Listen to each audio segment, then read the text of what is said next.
Good day, fellow adventurer, and welcome. My name is Matt, and today I will be doing my 4th Pathfinder 2nd Edition Remaster class overview, highlighting the Fighter. I'm going to try to keep these videos to about 10 to 12 minutes in length, so please bear with me if I don't cover everything on all of the slides. To contrast my previous videos in this series, the Fighter's changes have been scant. The only notable thing about them that has changed is many of their class feats losing the open trait, meaning they can be used at any time during your turn, not just at the beginning before you've made an attack. The Fighter starts off with some of the best initial proficiencies in the game.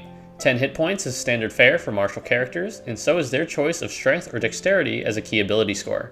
The Fighter starts with expert ranks in perception, fortitude, and reflex saves, and they are also trained in will saves.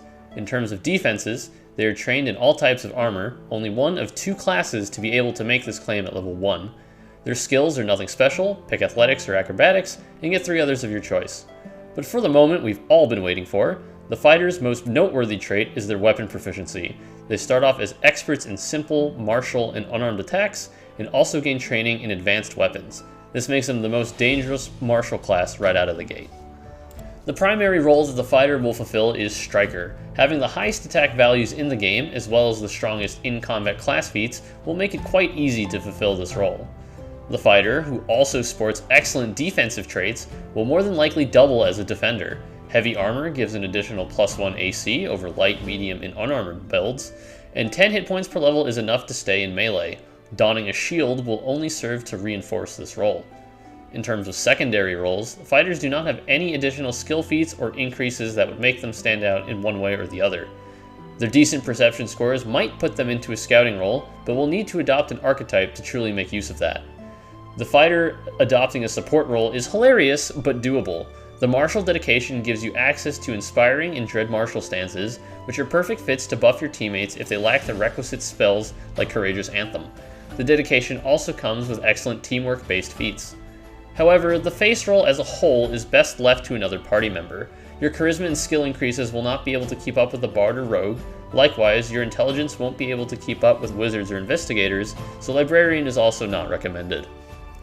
The Fighter does not have a subclass or any significant decision that they will have to select from at first level, as their primary draw is an extra +2 to hit with all simple and martial weapons. Aside from that, they do get 2 strong reactions: Reactive Strike, formerly known as Attack of Opportunity, and Shield Block. They also have a wide variety of class feats to select from to further bolster their fighting style. In fact, the class features they do receive down the line, Combat Flexibility and its improved version, simply give you more class feats. Though this might seem boring, it gives you the flexibility to shape your build to further fit your needs, and also gives you the space to take more archetype feats to expand your playstyle. The Fighter's advancement is certainly impressive and gets going a bit earlier than most other classes. Their will save is shored up to Expert at 3rd level and also provides a bonus against fear effects. Their Fortitude save goes to Master at 9th level and Reflex follows suit at 15th level. Their Perception goes to Master at 7th level and gives an additional bonus to initiative checks when using Perception. Fighter's weapon proficiencies, though amazing, are a bit weird. They pick a group at 5th and 13th to progress to Master and Legendary, respectively, while the rest of their weapons lag behind. They only get Legendary and Simple and Martial weapons at 19th level, and the same applies to Advanced weapons and Master proficiency. Their weapon specialization comes at 7th and 15th level, and will be slightly better than other martials due to their higher proficiencies. In terms of armor, they get Expert at 11th, as well as the coveted Armor specialization to pair with it, and Master at 17th level, ever so slightly ahead of the curve. Class DC increases at 11th and 19th level, which is par for the course.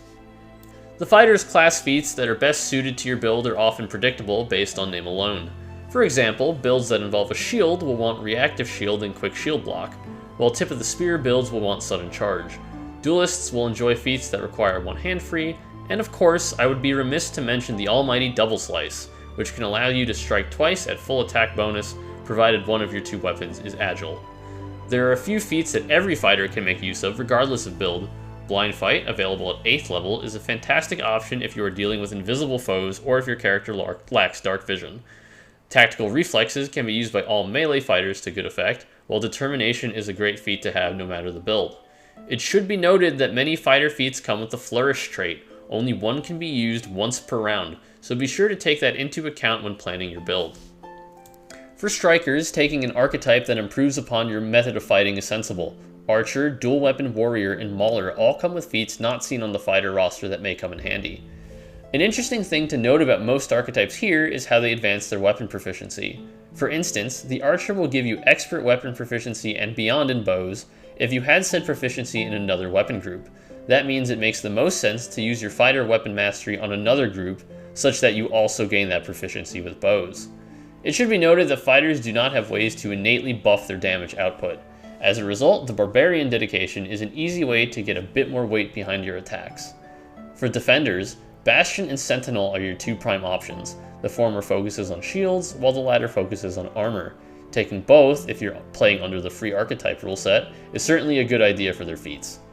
Thanks to the new swap action, it is not necessary for a fighter to dip into the duelist dedication for quick draw. However, it still has valid utility since it allows you to drop a held item as a free action, then draw and strike with your new weapon for one action. A more support-oriented style of play could see you taking the Martial dedication and using one of their stances to give an attack or damage bonus to your teammates. This can serve to be useful if you aren't already planning on using a stance, and stacks nicely with Stance Savant at 14th level. Finally, I wanted to make a quick shout out to caster archetypes. Picking up just the dedication in order to grab the shield spell can be handy, since you might want to use both your hands for offense, but also want to have a defensive tool available. In exploration mode, the fighter will have a couple of options to choose from. Those sporting a shield will certainly want to take the defend activity, while those not doing so will be relegated to searching or scouting. In downtime mode, fighters will need to find something to occupy their time. Crafting is a solid choice to earn income, while diplomacy is an option to gather information. Athletics might come in handy in some scenarios in chase sequences in case you need to scale a wall or something similar, but might not see much play in downtime. Encounter mode is where the fighter really shines. Get up close with a melee weapon or stand back in range. The choice is yours. Flank, intimidate, use maneuvers. Fighters really have it all. Also, be sure to use your class feats. Though it's really easy to fall into a rhythm of strike, strike, raise a shield, I promise you. Select feats that you will use often as they are stronger than basic actions. This first build displays the physical prowess and durability of the fighter. This is your standard sword and board fighter, with reactive shield granting you a great use of your action economy to raise a shield outside of your turn, and can potentially swing a hit into a miss.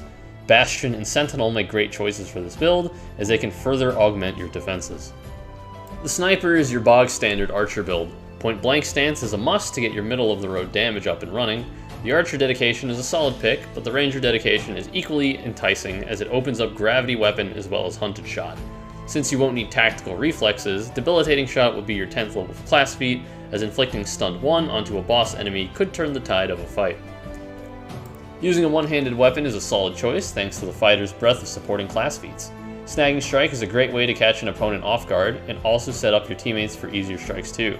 Starting at 2nd level, combat grab is a great way to immobilize enemies and doesn't require you to make an athletics check. This allows you to keep your dexterity stat higher for saving throws. Most definitely my favorite build out of the 4, this build utilizes 2 weapons to make the most out of the fighter's strongest first level feat, Double Slice. Orc Ferocity is a great way to stay in the fight, and this build goes for the Martial archetype for Inspiring or Dread Martial stance to further augment their damage. Heavy armor is a must, as this build lacks dexterity, and the Sentinel archetype down the line is a great way to bolster this character's poor reflex saves. The Remaster did effectively nothing to change the fighter, which is good. The fighter didn't need any changes. Their chassis was fine as is, and gaining any improvement would be an over-the-top buff. It is no surprise that I give fighters my highest ranking available, S, for their unmatched combat prowess starting at level 1. Each class feat they acquire is a direct buff to their combat performance and shapes them into the unstoppable forces that they are. They can fulfill any combat role in a party, frontline striker, backline striker, tank, you name it, and can even dabble into scouting and supporting if needed. Their defenses, mobility, and action economy, while certainly above average, are nothing impressive, but are sufficient enough to be useful in any combat scenario. If encounter mode is going to be where you spend the most of your sessions, and if you're playing in a Paizo Adventure Path or module, it will be, the fighter stock rises even further. This rating does not suggest that I believe that the fighter is the best class at level 20. In fact, I think many other martial classes with stronger scaling class features will catch up to them down the line. But because the fighter is so good at level 1 and still remains self-sufficient at later levels, rating them any lower would be a disservice to the class as well as my perception of Pathfinder. However, damage isn't the only positive outcome of critical hits. With runes such as Crushing and Fearsome, a fighter can get additional debuffing benefits out of their weapons as well. out of combat, fighters are nothing special, but that is why Pathfinder 2nd Edition is a collaborative effort. They can fulfill 1 or 2 roles using their skill increases, but do not expect them to be taking the lion's share. If your fighter can even bring 1 piece of utility to the table, they have gone above and beyond the scope of their character. If you enjoyed this video, please feel free to leave a like, comment, and subscribe to the channel for additional content. I plan on releasing 1 video of this type every week until I have covered every class, so do stay tuned. I currently do not have plans on doing these videos in any sort of order, but we'll make sure that every class is covered. You can check out the slides in the description below, and of course, have a great day.